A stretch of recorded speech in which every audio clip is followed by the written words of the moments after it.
Good morning to you all.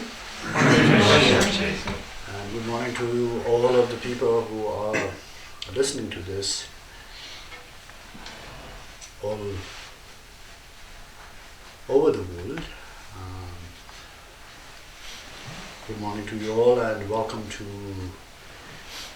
Mangalashi Buddhi personal link address. I've been away from the link for a while, so this is a great privilege. And also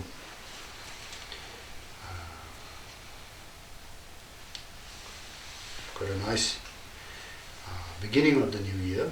Happy New Year to all of you. Happy New Year. And Happy New Year to all of the people here who are listening.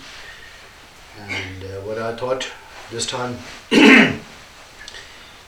we would discuss, or I would like to speak on, is universal tender heart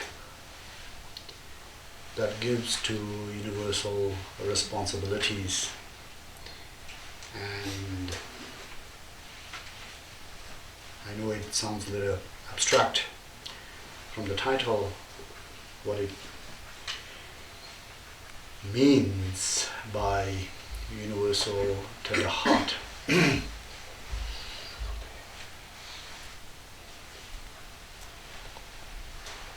But the universal tender heart is, I hope as we speak, becomes clear and it resonates with you all. And of course the universal responsibilities then from there makes perfect sense as an endeavor for all of us to be engaged in whatever manner and whatever degree that we could be able to engage ourselves in the universal responsibilities. Now we all have so much going in our lives, and not just what's going on with us in our lives, though it seems like what's going on in our lives is the only thing that is going on in the world, that is all so dramatic and so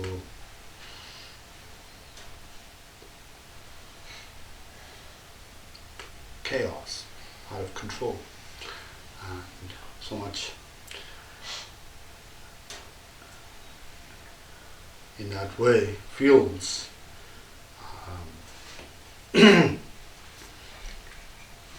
like, how could anyone else be going through so much as what you're going through? If everyone is going through so much as what's going on or what you're going through, the world will be totally crazy. And everybody thinks that way, and actually in some ways it's a sort of protection.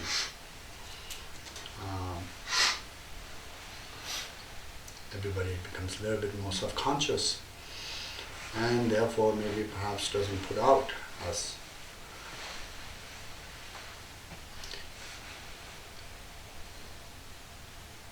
much as what's going on inside. So everybody contains their own thoughts and emotions. And so in this sort of a pretense of things are cool,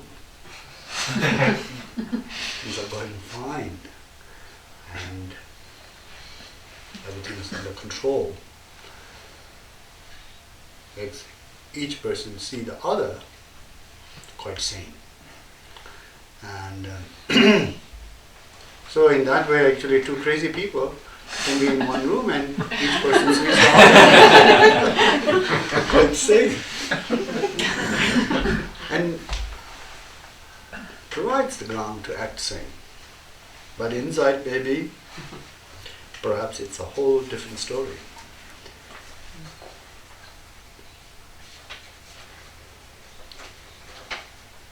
Now in that, what's going on? In all of us, there's a lot of projections that are going on. It's for sure. And the projections has no any limit or number as how far one can actually project or how many times. The same or different kinds of projections that can just proliferate in one's mind. For example,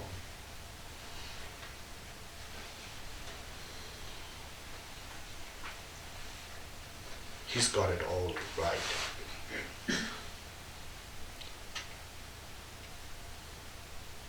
She's figured it all out.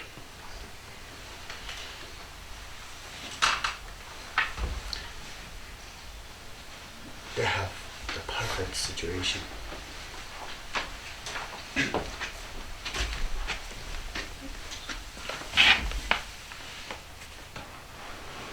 I am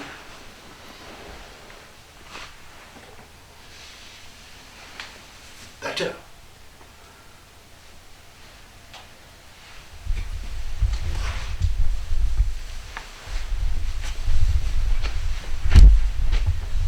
In all manners of being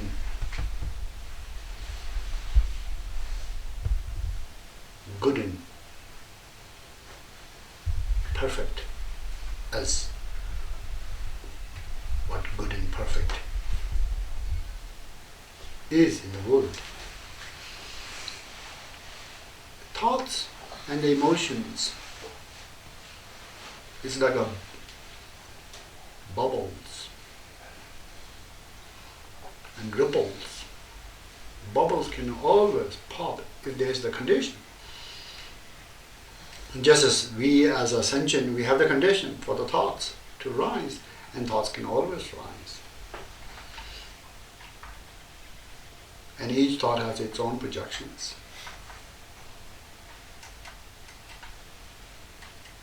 And it never ends, like a ripples. One after another it comes. So in a way, actually, from the teaching's point of view, we all live in thoughts, and each thoughts, therefore, could be our own sort of a comfortable home or cocoon.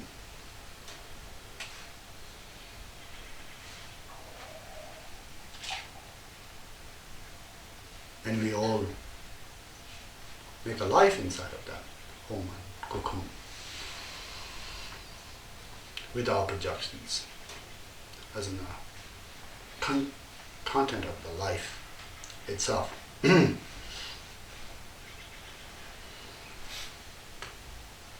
Depending on conditions of one's own psychology and depending on the conditions of one's own chain of thoughts,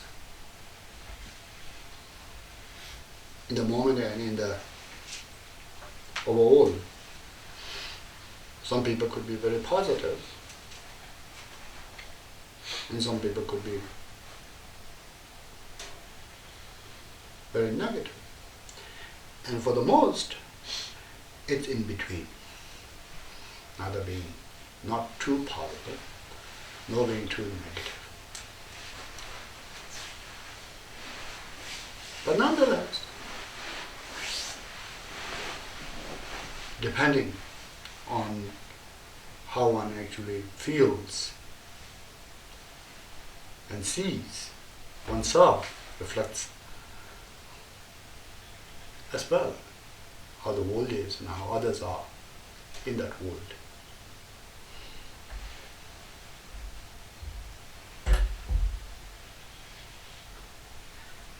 Now all of this needs to be brought down to a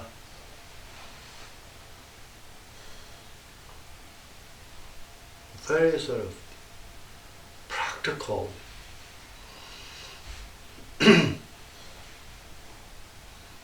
down to earth level of perception. Because if you don't do that, there's the danger of one becoming quite far and far and far and far away from the reality of the world, reality of how others here meaning other human beings live. Others meaning how human and animals. And we commonly share this world and the planet lives. And then beyond that, how the sentient beings in the six realms lives. You could sort of like be locked into your thoughts, becoming completely detached, separated.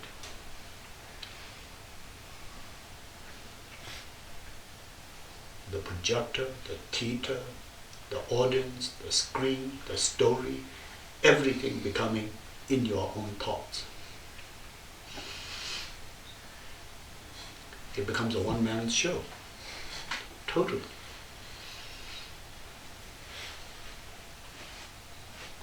Now, when you are that isolated in one man's show, where actually the projector, the screen, the movie, the audience, the laughing and the crying, everything becomes just you yourself alone.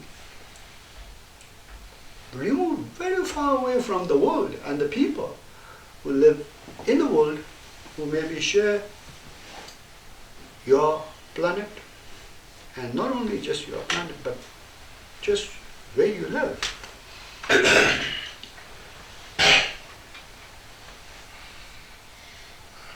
The city, the town, the part of the town, the block, the home, the bed.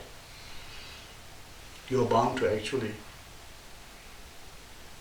get crazy. Or have some sub-doubts as you're going crazy. So, just in sort of moving about in one's daily life, being active, engaging, doing things with people, being social even, and being very popular, Boy Scout, captain, or leader, or whatever you want to call it. Of course, in a way, sort of like helps to break down one's own isolation a little bit in one's own mind. That sort of has the power to being self-absorbed. But at the same time, without some real kind of contemplative mind and the time, and so as also being engaged in the one's own mind and contemplations in the life that you live, the day that you live.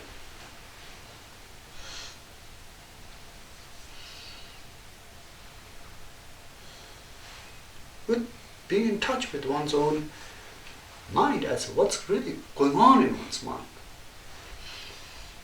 Just in this sort of casual manner, one doesn't break down completely one's own sub-absorption, the bubble of the sub-absorption.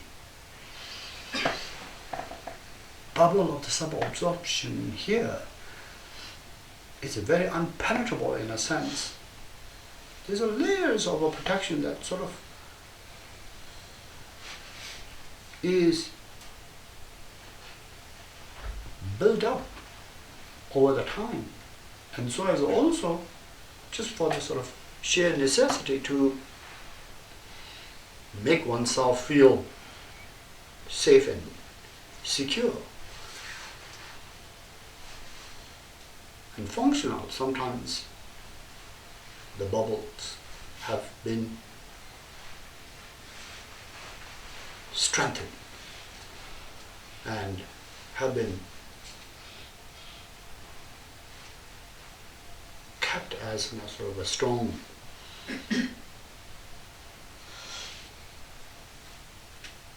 boundaries to separate oneself from the others. Though we speak of non-duality, and though we actually have a sense of some fantasies and some inspirations to break down all duality and boundaries, but at the same time, when actually in the cities, for example, or anywhere, you see a homeless person, or you see someone who's gone a little off the edge, suffering on the street or approaching you, you want to rather sort of like pick up your phone and talk in your phone as if you are engaged, and not engage your eyes with the person who is on the road lying or approaching you, approaching not you but in direction of you. See, in that way then one can sort of carry on in that sense of duality and protection of the duality and the sub-absorption. Now that is one example, and in many times in that way, just the life as it unfolds, the sub-absorption has sort of, in many ways, has really got to be very perpetually strengthened by ourselves. Now when you take the time,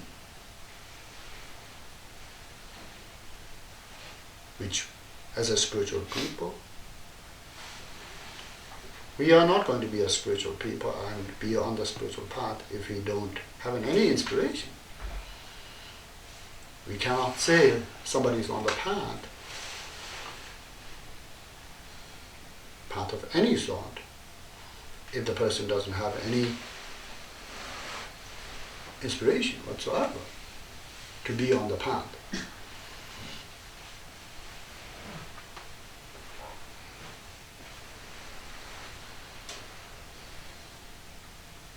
For example, you could be riding from Crestone to California, and by the way, you bring your pet with you. You're going to California, but the pet is not necessarily going to California. Pet is not on the journey to California with you. Seemingly, however, pet is with you in the car, making the journey, but Pat has no vision to go to California. It's accidentally on the road with you. So, unless somebody doesn't have the inspiration, we cannot actually say that, be on the path. So, life, not just only in relation to the path of the spiritual awakening, but any if one doesn't have some inspiration in that way, if one is, though sometimes you feel this way, like a feather in the wind, blowing by the wind, there's no really a consistency. So therefore there is not going to be a vision, inspiration, self-discipline, a sense of determination to make move to where you are, to where you want to go.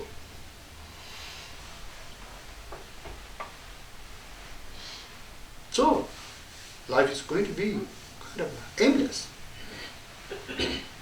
random sense of wandering off, boof here, boof there, whatever sort of comes as an instant for the moment, like just some kind of like sheer boredom triggering a some excitement. Therefore, to shake off the boredom, you're off to Boulder, you're off to Hoover, you're off to Alamosa, you're off to Slider, you're off to Moon. This kind of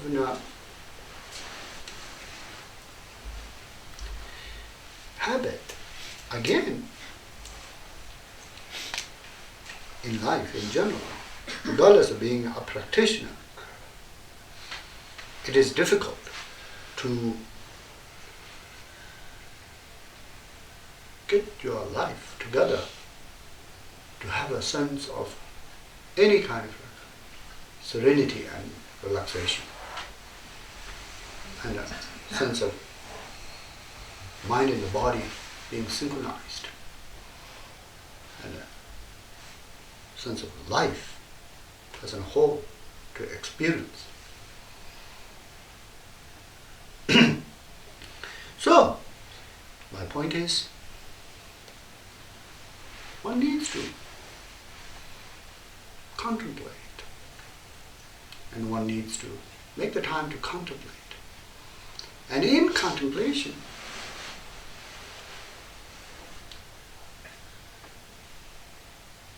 the most essential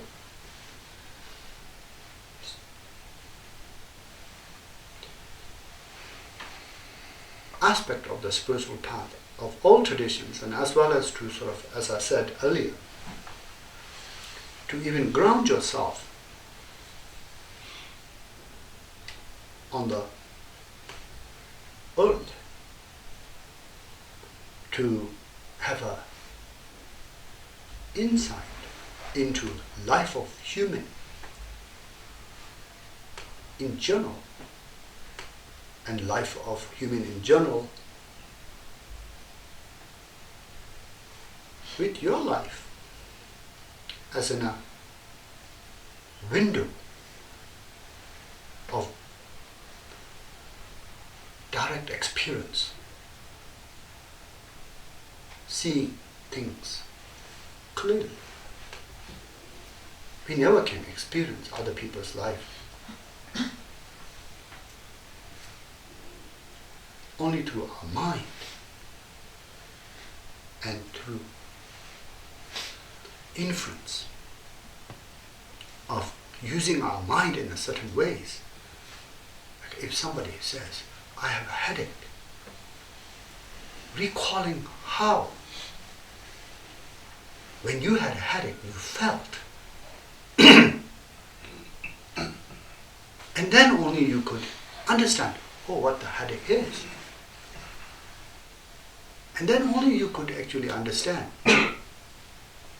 what the pain of the headache feels like. And then you could only understand that it wasn't a pleasant experience, it was unpleasant experience. And then only you could understand that aspirin or Advil, how it helped you, it could possibly help the person who is in the headache. As someone who had never had experience of one's own headache in that way, how could a person ever will know when somebody says, I have a headache?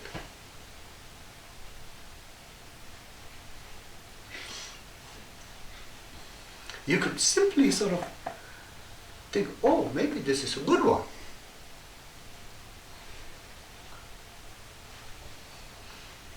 Instead of thinking, headache is something of a pain, you could think it is a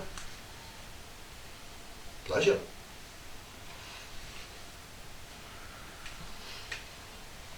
So, only to one's own full life and the full life's experience that we had over the time, and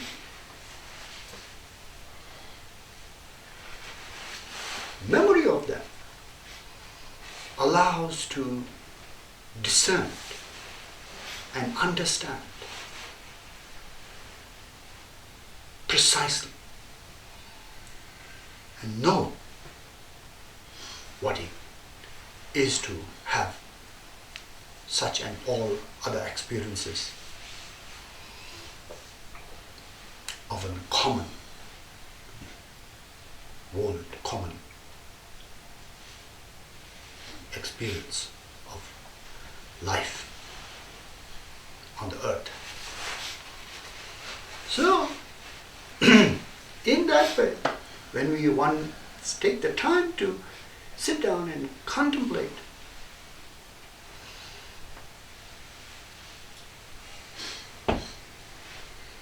here, then we are able to see one is always engaged in the tender heart, universal tender heart. Even it is said by the Buddha and the teachers, vicious snake. Snake can really be very vicious, especially if snake is some thing like a cobra, attack you with a little sort of disturbance, or no disturbance at all. Every year in India, so many people die because of this snake bite. In Australia also, it's the same. When I was in Australia, so many people that year died because of the snake bite, and you die in 2 minutes or something like that. But snake has a tender heart, universal tender heart.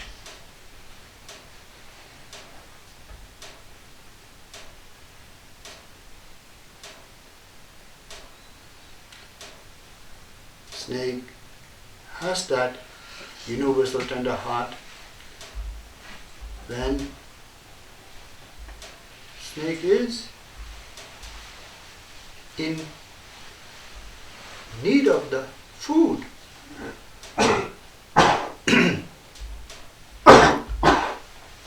Snake doesn't just simply ignores, oh, I'm hungry. But I can actually be ascetic and starve myself to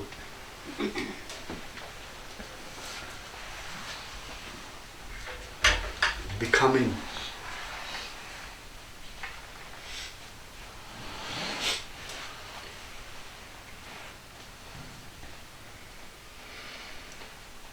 free of need of the food, and remain here in the hole. Snake usually, when one is hungry, moves about to find the food, whatever the food is. So that initial response to hunger to be soothed with some movement towards finding the food is the tender heart.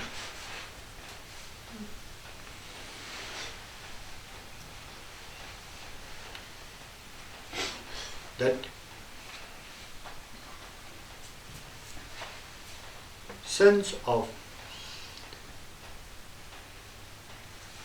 not just like a inanimate, not in the first place feeling the hunger, and the second any move being made to soothe the hunger, as in a inanimate things have no anything to witness in this manner. What is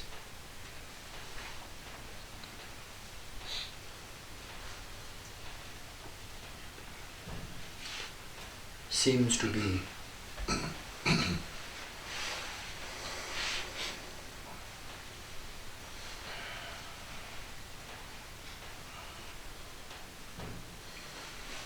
what it seems to be a hunger or thirst, and then making a move or making attempts to soothe the hunger and the thirst. It almost seems like with these plants, you need to put the water, otherwise it just dies out in this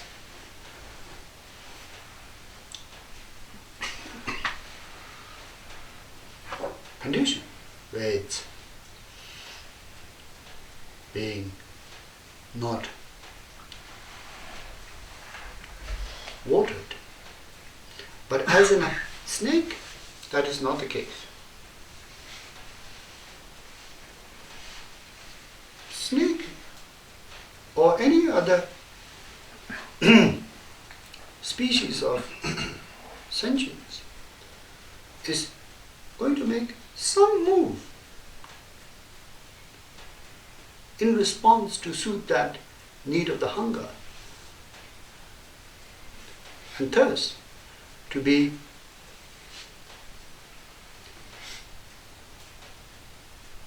soothed.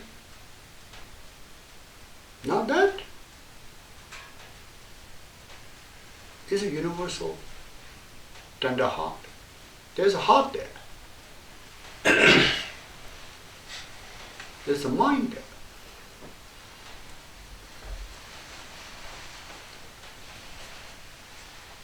There's all of the five skandhas right there. The body there, the feeling there, the conception there, there's the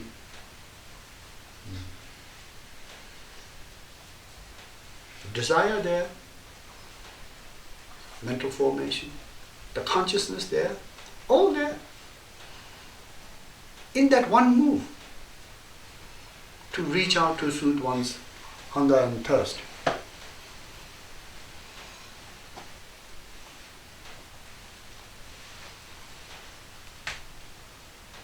Now, if we look at it in that way,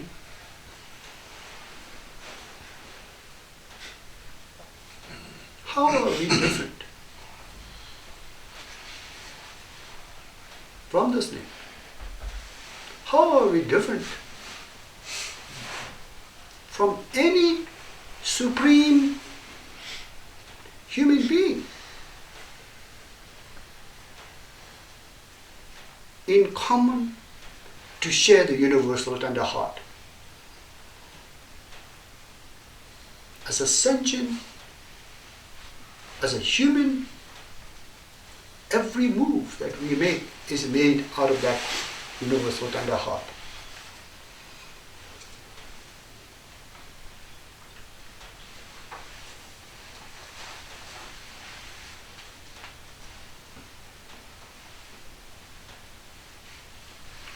out of that components of 5 skandhas.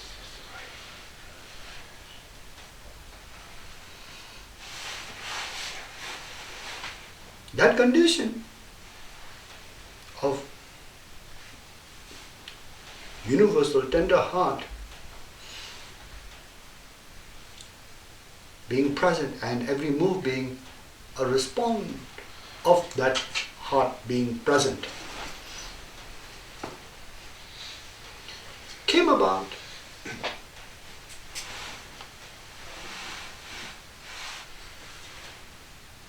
with no beginning, with no end. It's just not happened right this minute. When you're hungry or when you're responding to your hunger, or when you're thirsty or when you're responding to thirst. The organizer has ended the session and this call will be disconnected. Goodbye. This has been ongoing in a day, for example, continuously from time you wake up till time you go to sleep. For short maybe period when you blank out in the darkness of one's deep sleep, maybe perhaps there is no anything to witness as you are responding to that universal tender heart. But afterwards, in dream you are always continuously responding to the universal tender heart. And prior to even going to sleep, you are responding. The whole point of going to sleep is responding to the universal tender heart. So when we think in that way, we are not very different. We are all same. Welcome to GoTo Webinar. Everyone from Brahma, Indra, who are the king of heavenly celestial realms, to beings in the bottom of a hell realm. In the human world, as who we are, whatever we think of ourselves are, and others,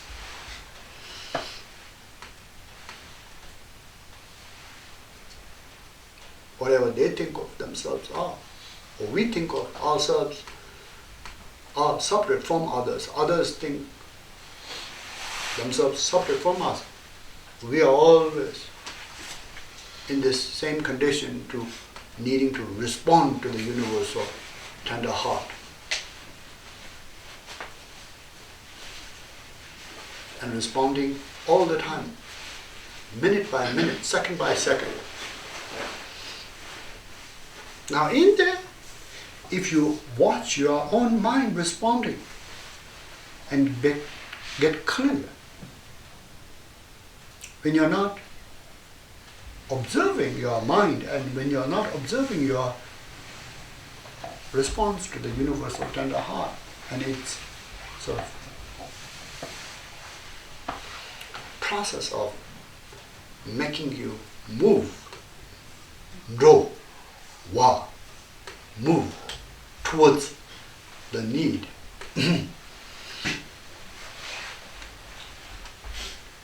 Whatever that need is.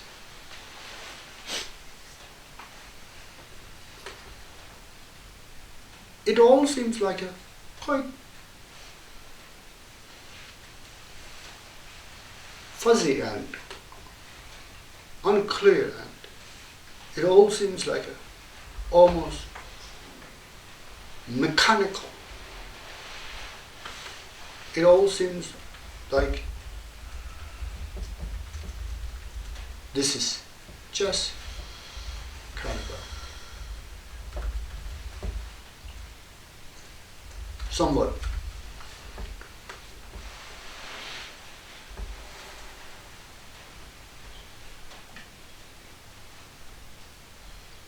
functioning as a machine.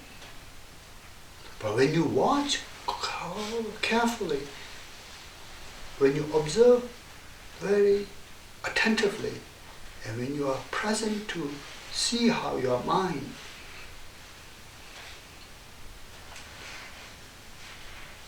or how your very being is always responding to the universal tender heart.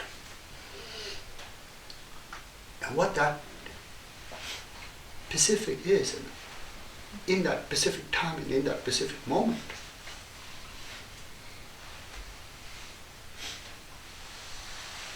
You become very alive. You become very clear how your life and whole of your existence is not just some mechanical production.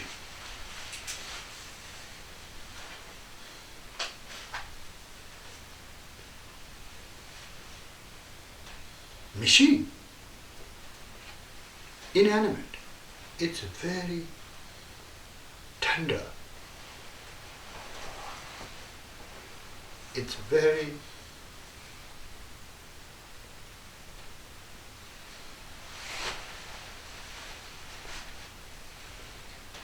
imbued with so much feelings of tender heart, tenderness towards one's very being.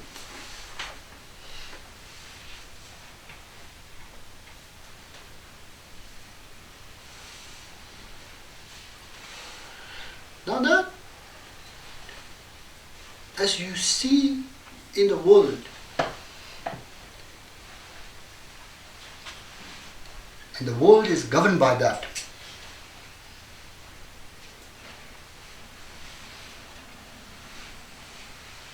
high and low, mighty and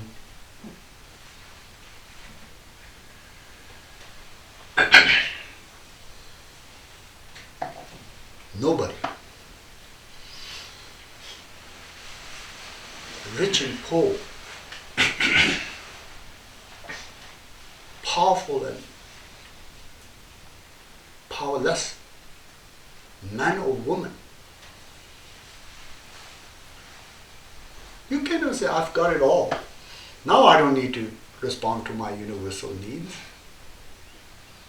I'm done with it.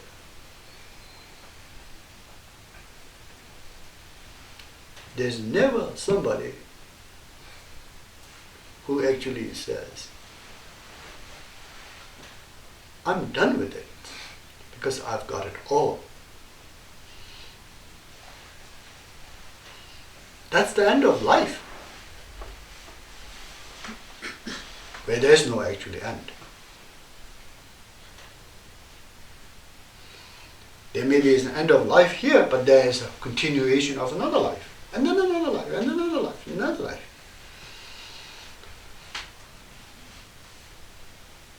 So we are all creatures of responding to our own kind of a particular universal tender heart and its need.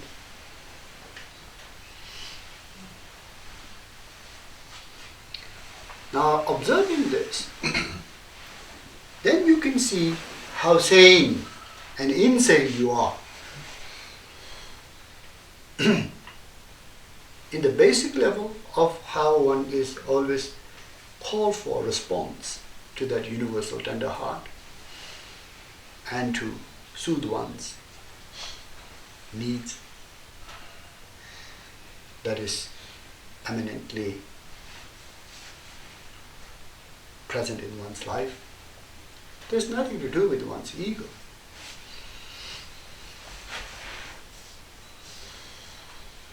People who have thus gone beyond the ego, arhats, bodhisattvas in the Bhumi, the Buddha, himself also responds to that need.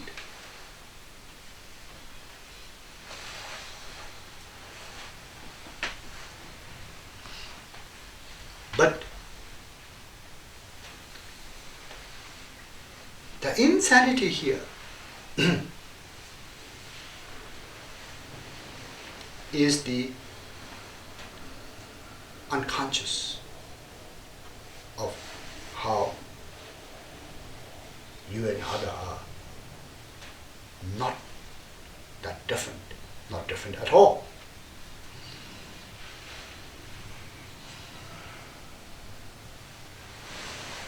Everyone is in the same boat. Everyone is in the same shoes as yourself. When we forget that, when our mind has no consciousness of that, when our mind sort of purposefully ignores this fact, denies that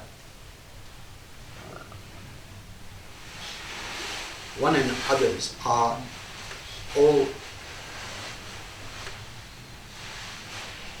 same, in the same boat or in the same shoes.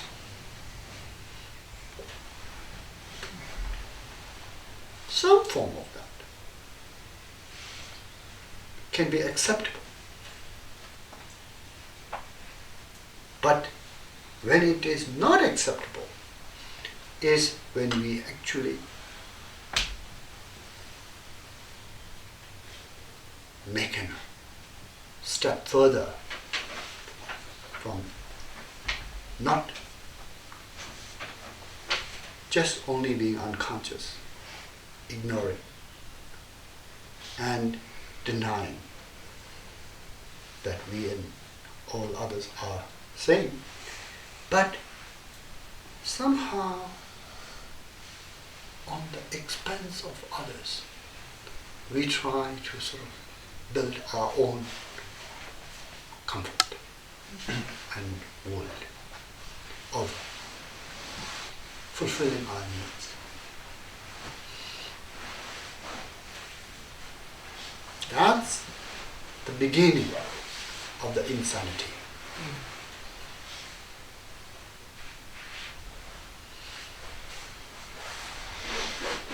Like you could be very tender to yourself and your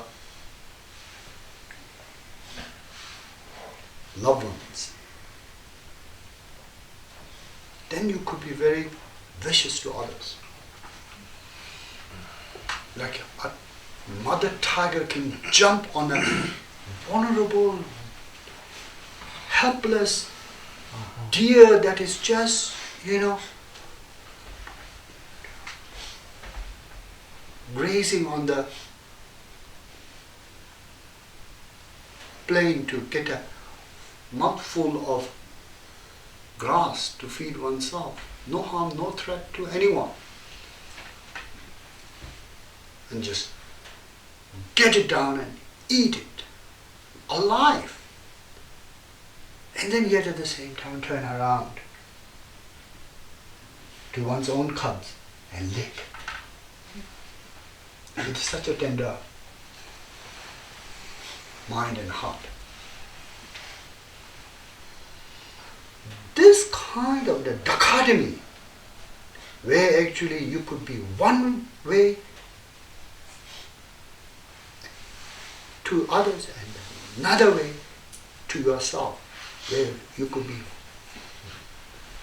one way to yourself and immediately, moment after, differently to others. That is the beginning of the insanity.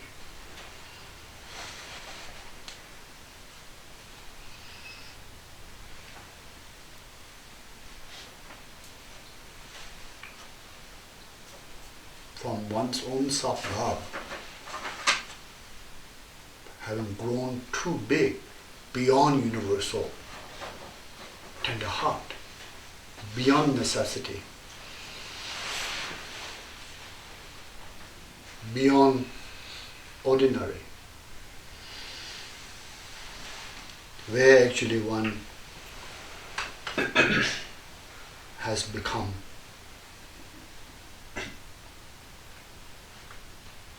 predator to others.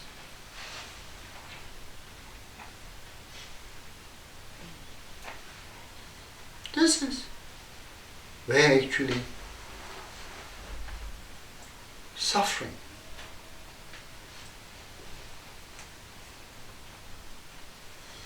has generated, where the seeds of the suffering has been sown to be ripened later in one's mind.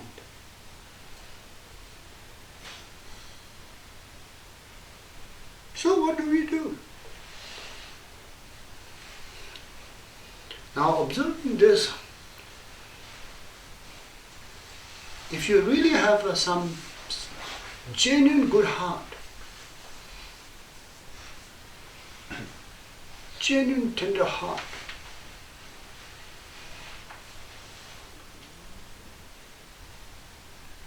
genuine resolved,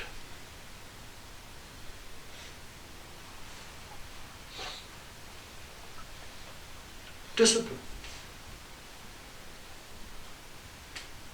in the integrity of your own universal tender heart as how it responds. How then you and others are all equal in this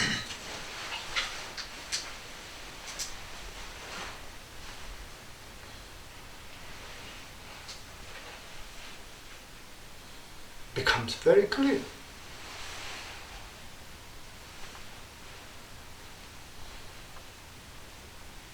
Power, wealth, fame, name,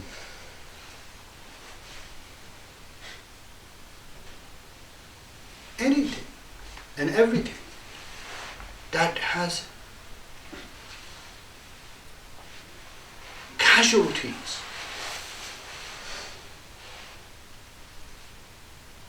of hurting others, that has casualties of making others suffer.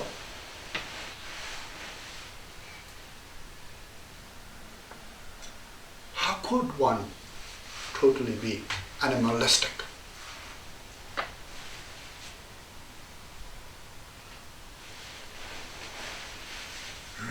And go on in that fashion, in that manner,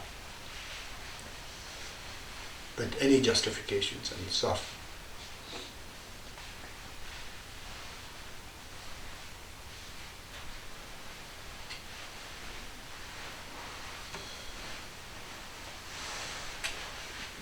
Self-promotion.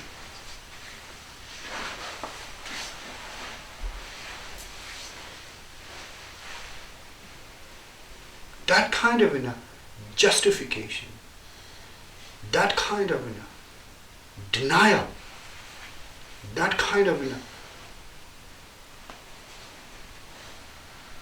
unconscious mind, that kind of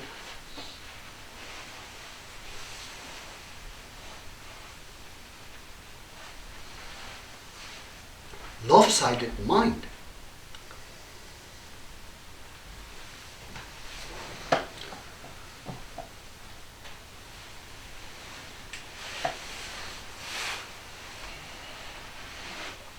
how could that be a source of happiness? Only in the material, only in the sort of fool's gold, it can be understood or seen as a happiness. It cannot be real happiness, because the happiness is understood and experienced by mind in a depth. And when one's mind is so lopsided in that way, unconscious in that way, one ignores the fact of universal tender heart being all pervasive.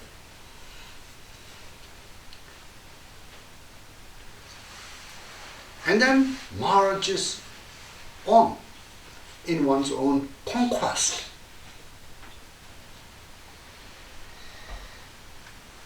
One is entrapped,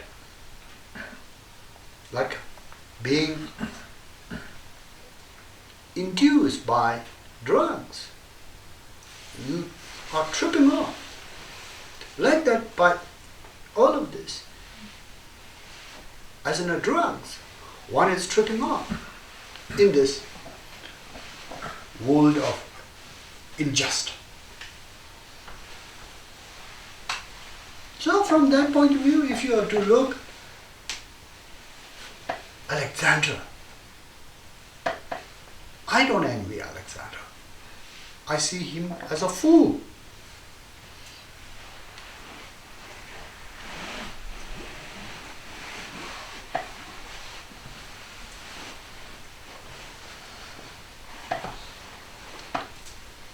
Though Alexander, for example, was the world's most famous warrior in that way, as Ashanti Deva pointed out,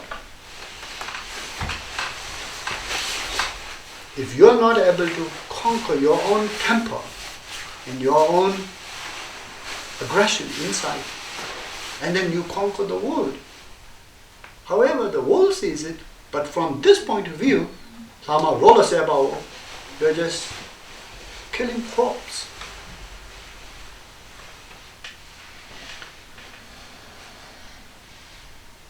So is also anyone, anybody in that way in the world that has sort of made into glory versus you yourself or anyone similar to you who has some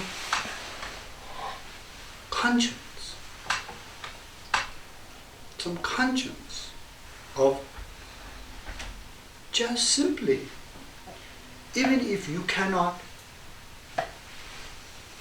extend yourself and make yourself into a great being to exchange yourself with the others and care for others more so than yourself, at least to stay humble, stay within the boundary of not ever trying to consciously ignore the fact that we are all in the same boat, in the same shoes, with the universal tender heart, always moment to moment, second to second, trying to, call on us and we are responding to that.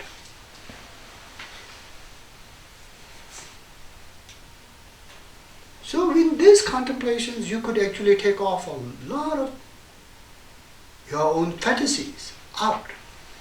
Because most of those fantasies, if you really are to contemplate very thoroughly and carefully,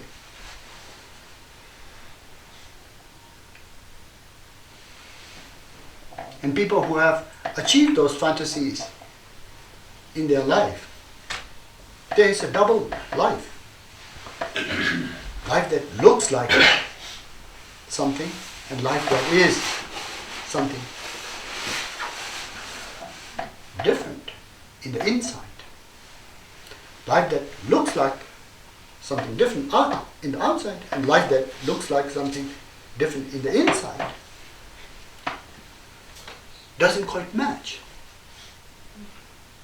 Life that looks like something different in the outside can be sort of very, happy, joyful, so much glory, so much power, so much leisure, so much luxury, so much respect, so much honor, so much, or whatever, the inside, when somebody lacks that conscience and doesn't even sort of like recognize oneself and other are in any remote way equal. One is in that prison, what we were talking in the earlier, in the bubble or in that thought. With the unconscious, with the lopsided mind, with the denial, and with the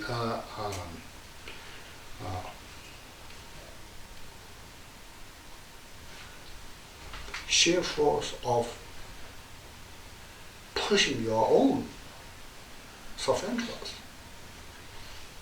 over others. How could somebody be happy inside?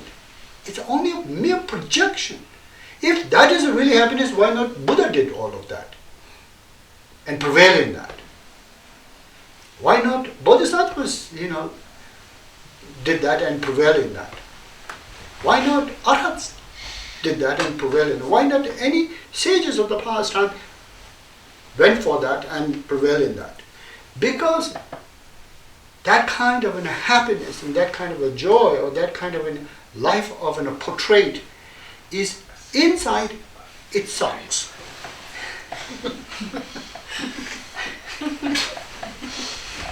It sucks totally in one's own misery of one's own ignorance. So there's a choice that gets to be presented to oneself then. You want to be seemingly happy and ignorant, or you want to be seemingly not that happy, but wise and sane and content with one's own wise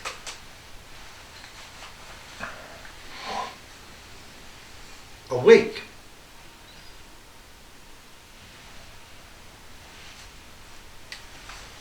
Modest.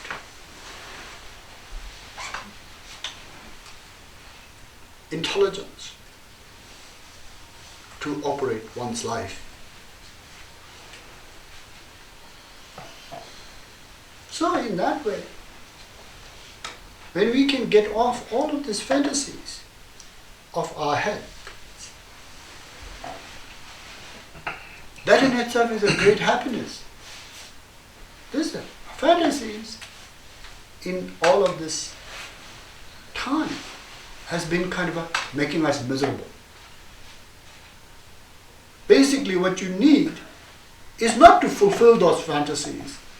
It's to be in touch with the universal heart and accept oneself and all others are equal and observe how one is observing, responding to this, how others are responding to this, and how others and you are really identical with no gaps whatsoever. And if there isn't a gap, gap is more or less based on projections.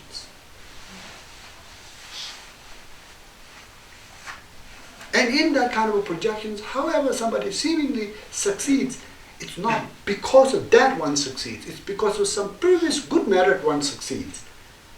If a businessman becomes a very wealthy, it's not because of his hard work in the business he becomes successful. Because if that is the case, all hard-working man becomes a successful. If somebody who is a politician and gets to be a president, and if that is the case, if any politician works very hard to become a president and becomes a president, why not all politicians become a president?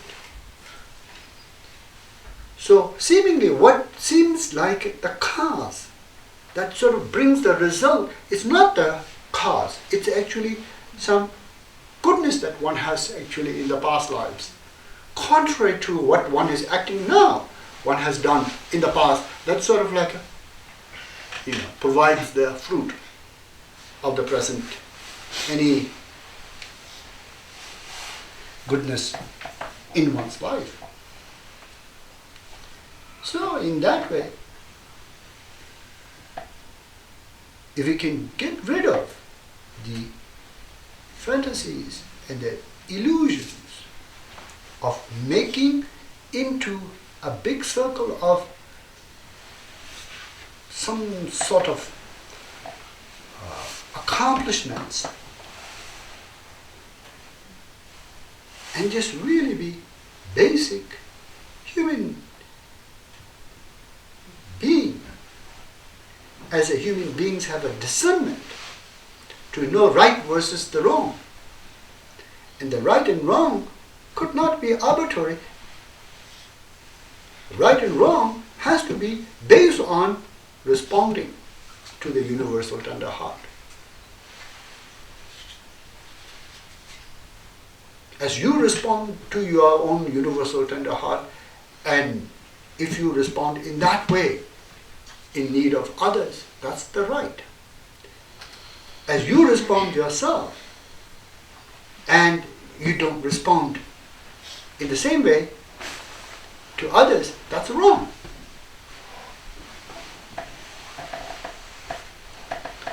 So, in this way, if we can kind of get to the bottom of the whole mystery of karma and cause and effect, to that simple acceptance of observing how you and other are no different.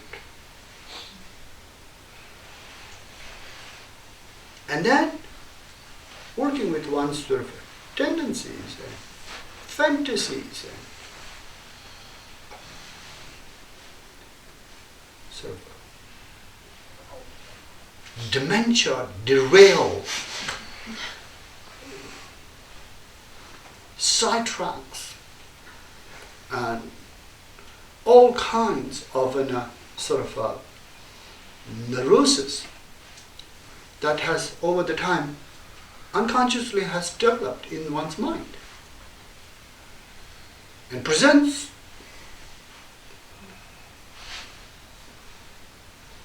to you as this is who you are.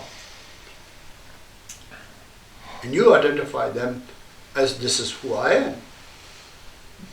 If one can have some discernment to know those are so-called unconscious, ignorant habits. And what's not unconscious, ignorant habits is really presently observing what your mind is doing and how all mind is doing similarly. And through your mind have a view of others' mind. Through your response to your mind, how others do respond to their mind. Through your own experience of the skandhas, how others respond to their skandhas. Through your own experience of the skandhas being the kind of a field of your studies, how you can get quite a clear picture of others' life in the world. And there then, if one cannot jump to become a bodhisattva right away, slowly by observing this, universal responsibility comes. Because it's much more, though the habit is not set in, and though the habit is not there with any strength, but the intelligence is being born in one's mind that it's better to be wise than a fool. It's better to actually think about the result than the cause. It's think about the long term than the short term. It's better to sort of restrain versus react to promote one's own self-interest in this on equal manner. And it's better that if you could extend, it's much more profitable.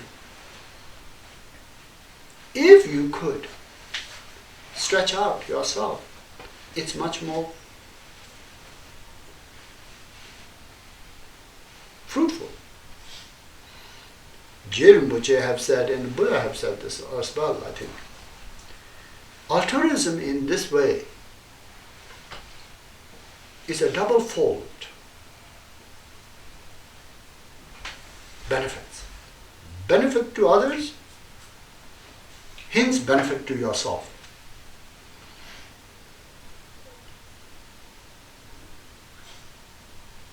Benefit to others,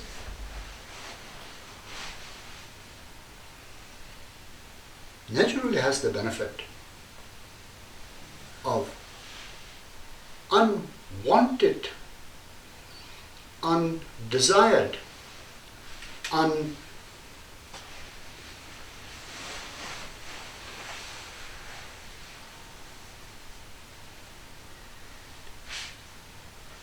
thought of consequences of negative things all gets cleansed by the altruism.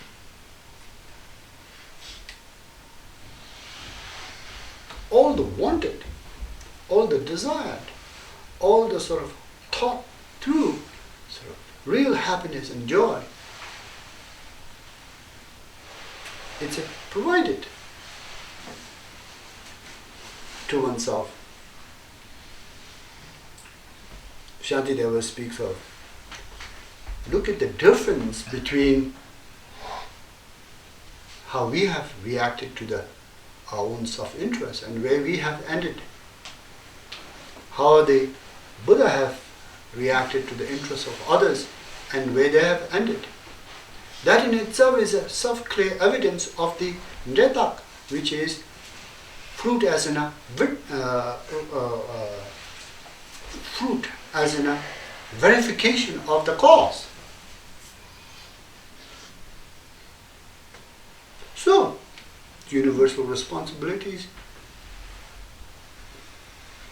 slowly comes. There's just no way that, one can actually, once you observe the universal tender heart in all beings, through your own observation of your mind and heart, that you will at some point increasingly have a greater interest in the altruism and the universal responsibilities. It's not like you could do something. Most of the time you are like a mother whose hands are tied out, seeing the child being carried out by the river. It's not like you are a superhuman being. Just as you have developed an altruism or wish to help others or benefit others, and you could do it so. But in your mind, in your prayers, in your intentions, you increasingly think about others and making more and more prayers on behalf of others than you would be thinking about yourself and making prayers for yourself. And that's really an incredible switch and shift.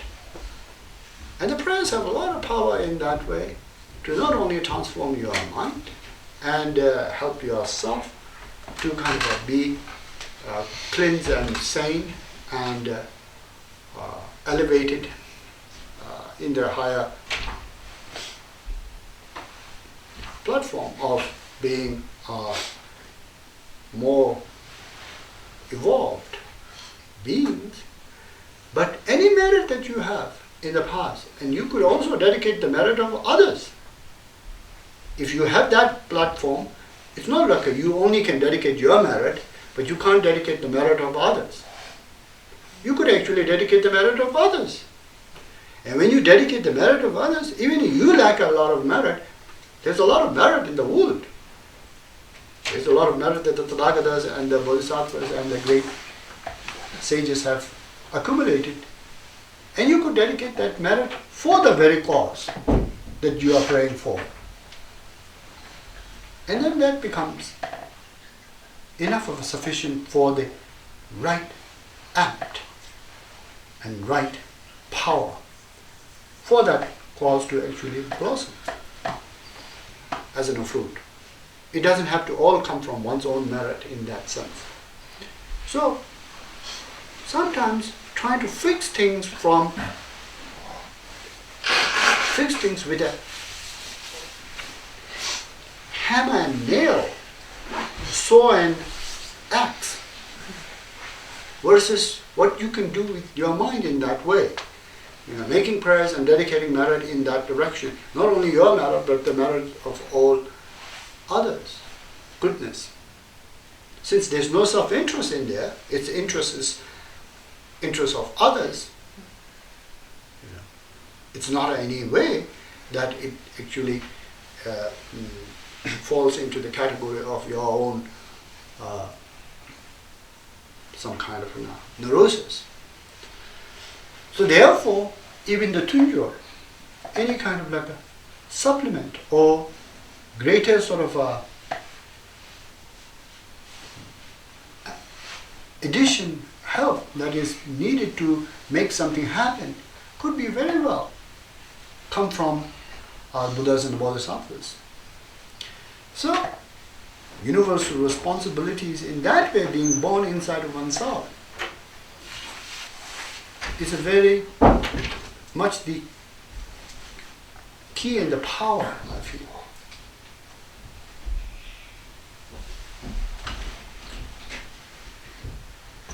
In our spiritual developments.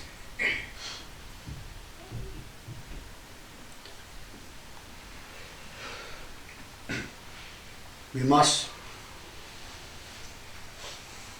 therefore do best to observe. Coming back to the point, instead of wandering in one's thoughts, lost in one's thoughts,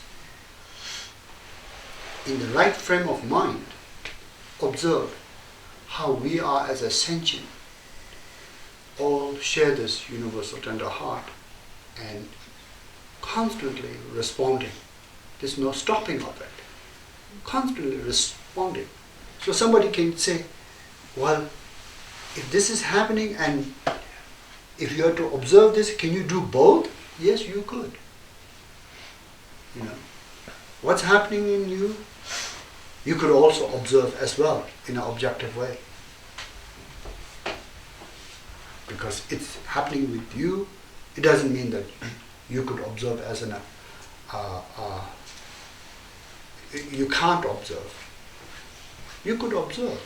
And that is the kind of significance of the contemplative mind and the contemplative mind's eyes to see oneself and to see of all others. And renunciation only can come from that. If you really see something that looks good, but you know it's a fool's gold, and then therefore you have no interest in the object, that's a good renunciation. It doesn't have like, yuck, it's not good. With some kind of aversion. So when you see what seems in your fantasy, in your thoughts, so much kind of like happiness and joy, but it's all being a fool's gold, and then knowing that very clearly, then you don't have any kind of in the conscious mind, in the awakened mind, in the kind of real serious good frame of mind, any kind of pull towards that, that's a good renunciation. And what you have a pull towards is to sort of really have some mindfulness and introspective vigilance to observe how oneself and others are all equal and how one can actually treat in that way, in the best as possible. And then if there isn't a chance, with a higher intelligence growing inside of oneself, one can actually be a little bit more altruistic, if not in any kind of a outward manner, but in the mind, with the prayers, with the dedication of the merits. The relief, the sanctity of that is such a profound experience that could not be measured by any great pleasures of senses in one's life. That kind of a clarity and awake and true to the phenomena, true to the truth of how life of all beings functions. There cannot be a greater sort of knowledge than that.